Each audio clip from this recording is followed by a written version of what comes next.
قید خانے گیا اور یوسف علیہ السلام سے مل کر بادشاہ کے خواب کا ذکر کیا۔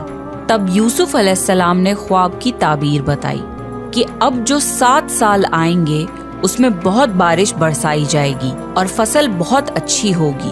تم 7 سال تک لگاتار گیہوں بویا کرنا اور فصل کاٹ کر اسے بالیوں یعنی چھلکوں سمیت ہی رہنے دینا۔ اس کے بعد 7 سال نہایت سخت قحط کے آئیں گے، تب تم وہ ذخیرہ کیا ہوا گیہوں استعمال کرنا۔ یوسف علیہ السلام نے صرف خواب کی تعبیر ہی نہیں بتائی بلکہ اس کا علاج بھی بتایا۔ جب یہ بات بادشاہ کو بتائی گئی تو اس نے یوسف علیہ السلام کو قید سے رہا کرنے کا حکم دیا، لیکن یوسف علیہ السلام نے انکار کر دیا کیونکہ وہ کسی احسان کے تحت رہا نہیں ہونا چاہتے تھے بلکہ اپنی بے گناہی ثابت کرنا چاہتے تھے۔ یوسف علیہ السلام نے فرمایا، اپنے بادشاہ سے پوچھو کہ ان عورتوں کا حقیقی واقعہ کیا ہے جنہوں نے اپنے ہاتھ کاٹ لیے تھے۔ قاصد واپس آیا اور اس نے بادشاہ کو یوسف علیہ السلام کا جواب سنایا۔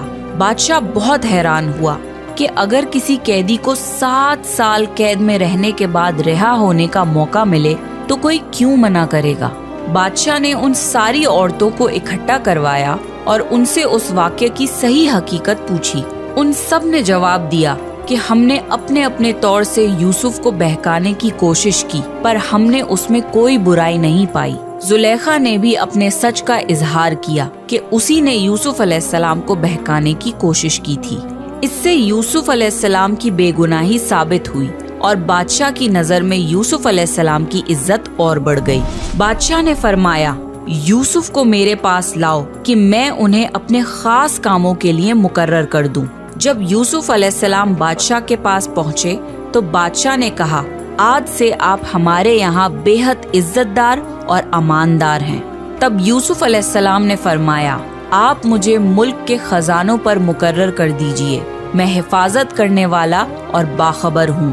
بادشاہ نے یوسف علیہ السلام کو ملک کا مکمل اختیار دے دیا اور ایک وقت ایسا آیا کہ بادشاہ کو یوسف علیہ السلام سے زیادہ بھروسے مند اور عزیز اور کوئی نہ تھا۔ اس طرح ملک کے تمام معاملات یوسف علیہ السلام کے اختیار میں آ گئے اور خیر و برکت کے 7 سال شروع ہو گئے۔ یوسف علیہ السلام نے ان 7 سال خوب فصل اگانے کا حکم دیا اور ایک خاص طریقے سے ذخیرے کو چھلکوں سمیت محفوظ کروایا۔ پھر قحط کے 7 سال شروع ہوئے۔ اس قحط نے نہ صرف مصر کو بلکہ فلسطین وغیرہ کے علاقوں کو بھی اپنی لپیٹ میں لے لیا۔ اب کیونکہ مصر بہت خوشحال تھا اور یوسف علیہ السلام نے 7 سال گیہوں بچا کر رکھا تھا، اس لیے لوگ مصر آنے لگے۔ فلسطین میں بھی قحط کی وجہ سے فصل ہونا بند ہو گئی۔ یعقوب علیہ السلام اور ان کے بیٹوں تک بھی قحط کے اثرات پہنچ گئے۔ ان کے علاقے میں نہ فصل ہوتی تھی نہ غلہ ملتا تھا، ملتا بھی تھا تو بہت مہنگا۔ وہاں خبر پہنچی کہ مصر میں پرانی قیمت پر اناج مل رہا ہے، اس لیے قافلوں کے قافلے فلسطین سے مصر آنے لگے۔ یوسف علیہ السلام پرانی قیمت پر غلہ ضرور دیتے تھے پر اتنا ہی دیتے تھے جتنا ایک انسان کے لیے کافی ہو، تاکہ تاجر لوگ مال سٹاک کر کے مہنگی قیمت پر نہ بیچیں۔ اس لیے غلہ خریدتے وقت سارے گھر والوں کو ساتھ لانا ضروری ہوتا تھا، اور اسی طرح یوسف علیہ السلام کے سارے بھائیوں نے مصر جانے کا ارادہ کر لیا تاکہ اپنے گھر کے لیے گیہوں لا سکیں۔ جب یوسف علیہ السلام کے بھائی مصر آئے تو یوسف علیہ السلام نے انہیں پہچان لیا، لیکن ان کے بھائی انہیں نہیں پہچان پائے کیونکہ وہ یہ تصور بھی نہیں کر سکتے تھے کہ جس بھائی کو انہوں نے کنویں میں پھینک دیا تھا وہ آج مصر کی سب سے عظیم شخصیت بن چکا ہے۔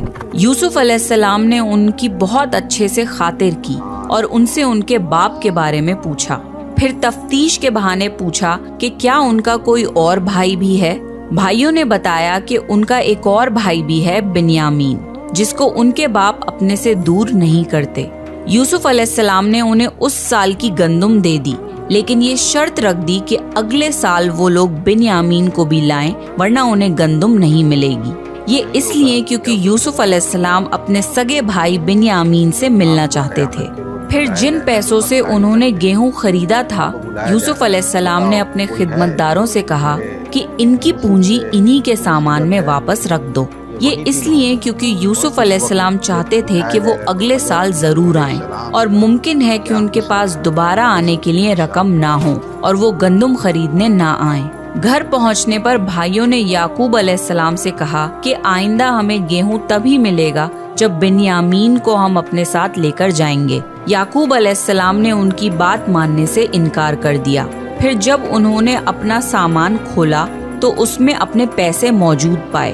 یہ دیکھ کر انہوں نے یعقوب علیہ السلام کو اور منانے کی کوشش کی۔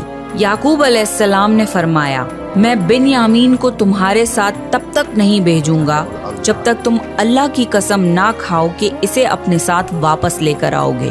ان سب نے اللہ کی قسم کھا لی کہ بنیامین کو اپنے ساتھ حفاظت سے رکھیں گے۔ اگلے سال جب پھر سے مصر جانے کا وقت آیا تو یعقوب علیہ السلام نے اپنے بیٹوں کو نصیحت دی، اے میرے بچوں، تم سب ایک دروازے سے مت جانا بلکہ الگ الگ دروازوں سے داخل ہونا۔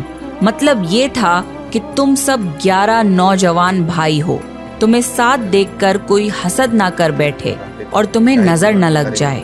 نظر کا لگ جانا برحق ہے۔ جب سب بھائی مصر پہنچ گئے تو یوسف علیہ السلام نے ان کی پھر سے خدمت کی اور بنیامین کو اکیلے میں بلا کر انہیں گلے لگایا اور انہیں بتایا کہ وہ ان کے بڑے بھائی یوسف ہیں۔ پھر یوسف علیہ السلام نے اپنے بھائی کو اپنے پاس روکنے کے لیے ایک ترغیب لگائی۔ انہوں نے اپنے بھائی کے سامان میں پانی پینے کا پیالہ رکھ دیا۔